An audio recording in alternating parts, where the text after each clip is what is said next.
Hey guys, good morning. আমি ঐন্দ্রিলা আর তোমাদের সবাইকে স্বাগত আমার চ্যানেলে। আমার গলাটা শুনে ভালো মতোই বোঝা যাচ্ছে বেশ সর্দি লেগেছে। হ্যাঁ, আমরা সবাই মিলে কারোর সর্দি কারোর কাশি এইটার মধ্যে দিয়ে যাচ্ছি। আচ্ছা, আজকে বানানো হবে পায়েস, বোঝাই যাচ্ছে। তবে খোকুর বার্থডে নয়, খোকুর পিতাজির বার্থডে। আজকে নয়, আগামীকাল। কিন্তু আমি পায়েসটা আজকে বানিয়ে রাখবো, কারণ পায়েস মাংস এই জিনিসগুলো একদিন থাকার পরে মানে নেক্সট ডেতে বেশি টেস্ট এনহ্যান্স হয়। এই দুধটা দিয়ে মানে আমুল গোল্ড ফুল ক্রিম দুধ দিয়ে পায়েস বানালে পায়েসটা খুব ইজিলি মানে ক্ষীরের মতো হয়ে যায়। কিছুই না, দুধটাকে জাল দেব আর একটু চাল, গোবিন্দভোগ চাল সেটা দিয়ে দেবো। আর আমি একটু অল্পই গুড় বা গুড়ের বাতাস সেটা আমি একটু চিনি কম দিই, সেটা ব্যবহার করি, ব্যাস হয়ে যাবে। আর ছাদে উঠেছিলাম আজকে, কত ভেজায় খুশি, দৌড়ি মজা কত কি।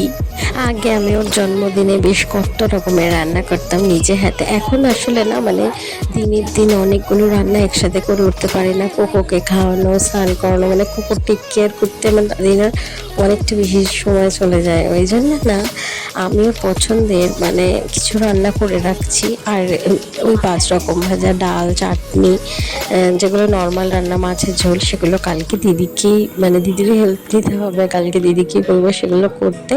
আর আমি আজকে একটু একটু করে ভাগে ভাগে করে রেডি করে রেখেছি, কারণ একই দিনে পুরো প্রেশারটা নিতে এখন আর পারি না আসলে। আগে নিজেদের জন্মদিনগুলি কতটা স্পেশাল ছিল, মানে আমাদের জন্মদিন সেটাকে নিয়ে কত এক্সাইটমেন্ট, কত কি। কিন্তু এখন সমস্ত আনন্দ, সমস্ত এক্সাইটমেন্ট, সমস্ত কিছু বিষয় ঘিরে এখন মানে কোকোর জন্মদিন, কোকোর কি স্পেশাল ফিল করানো, কোকোই এখন মানে প্রধান বিষয়।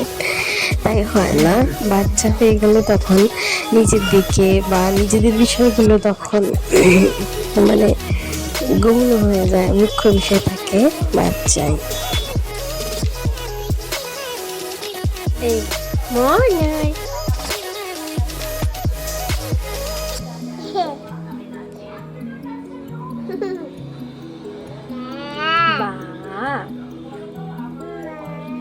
মা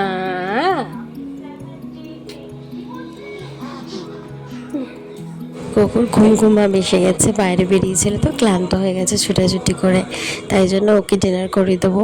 আজকের ভিডিওটা এই পর্যন্ত রাখলাম, দেখা হচ্ছে আবার কাল, বাই।